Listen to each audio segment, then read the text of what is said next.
Gear review time! Woo! Let's have the.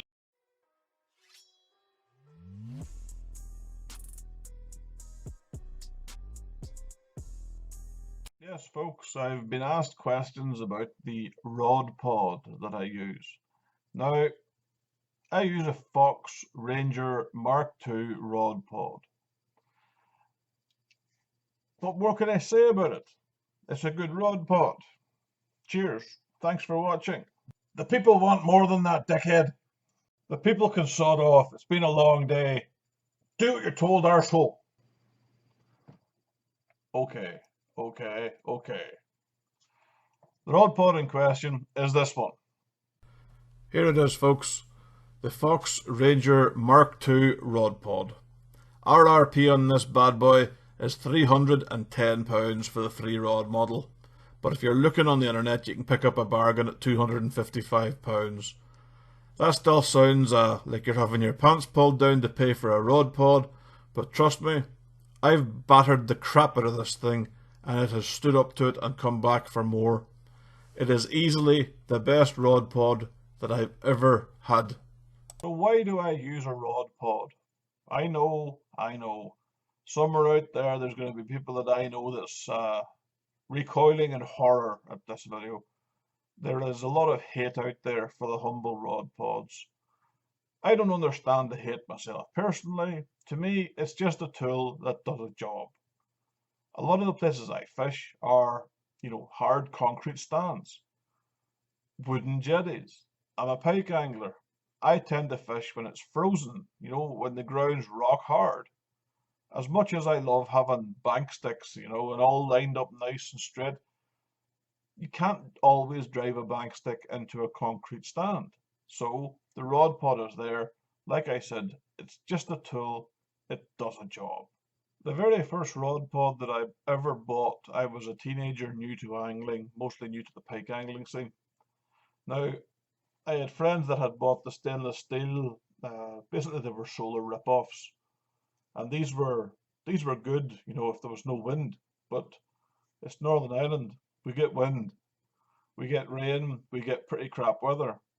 So I bought something that I thought was going to stand up to the abuse that would get normal angling.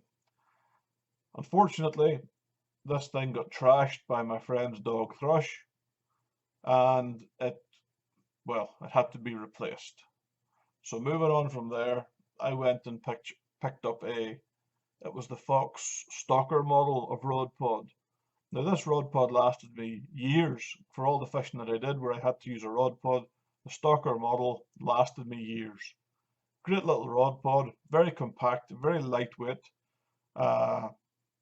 It's kind of limited with high winds. It doesn't like the high winds so much, and I found that the little the legs you unscrew the leg and it folds out. Well, there's a little pin that pushes through that holds the leg to like the plastic block of the front of the thing. Those little pins, they tended to pop out. And I ended up gluing these in with epoxies and super glues and pretty much everything. And then one day, you can guess what I'm going to say here. I opened up the leg, the pin dropped out, and it went into long grass, never to be seen again. Now, since then, I have, retrofitted what was a 6-inch nail through that. Now cut it down and filed it. So not that like the pod still works. It's still sitting in my garage.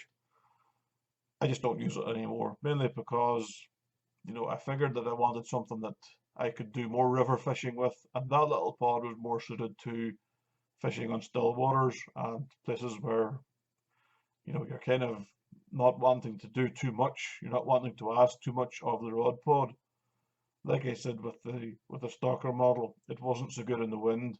I found that I had it blow over a couple of times in strong wind.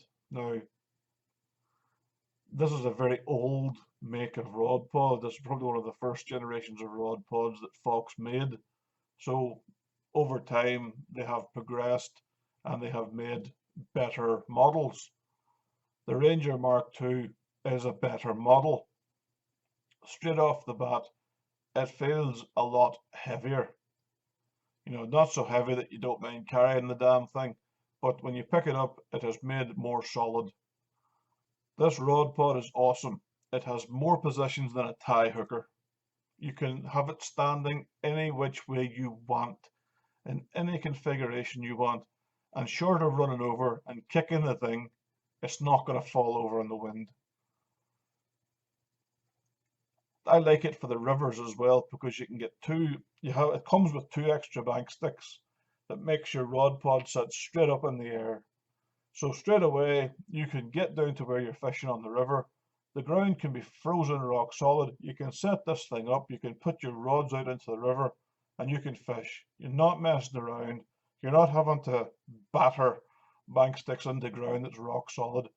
You can just get fishing. You can just enjoy yourself as opposed to having to, work out with a rubber mallet, leathering the shit out of a bank stick. Fox also do some add-ons and some accessories for your rod pods. These are they can be moved from different models to different ones. I like the anchor feet. Now, what's the anchor feet, I hear you cry?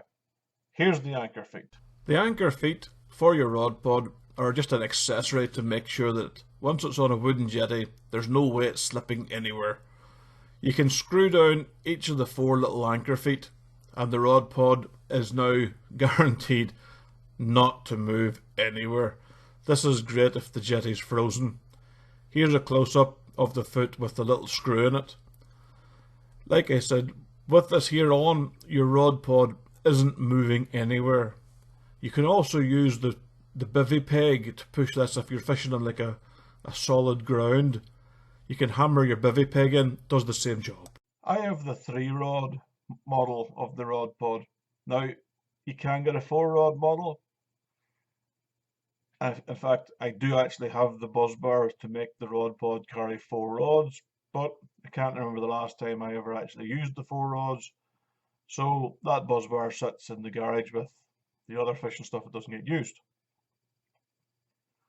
The anchor feet I picked up, I had a bit of an incident on a wooden jetty that was frozen, where a human had moored his boat, had got out of his boat, and in the process of slipping and falling, kicked my rod pod. Now it went sliding along the jetty, and I could vision my rods, my rod pod, my alarms, everything going into 18 feet of water in January. And then I'd have to beat the living shit out of the human, and that's just going to put a dampener on my day. So this is why I bought the feet. Now, I can understand that the carp guys would find these useful as well if you're fishing somewhere that you really have to anchor everything down. If you're fishing like the snags or something, you put on the feet, put bivvy pegs into the ground, and the rod pod, it's not moving. So there you have it. I hope that's cleared up all your questions, and if you've got any further questions about anything you see me using, please don't hesitate to ask, and if I can answer the questions, I will answer them. If I can't, well then you gotta, don't know, but ask away. Oh, and have you noticed recently that we have smashed the 1,000 subscriber mark? That means we're having live from the bank shenanigans coming soon.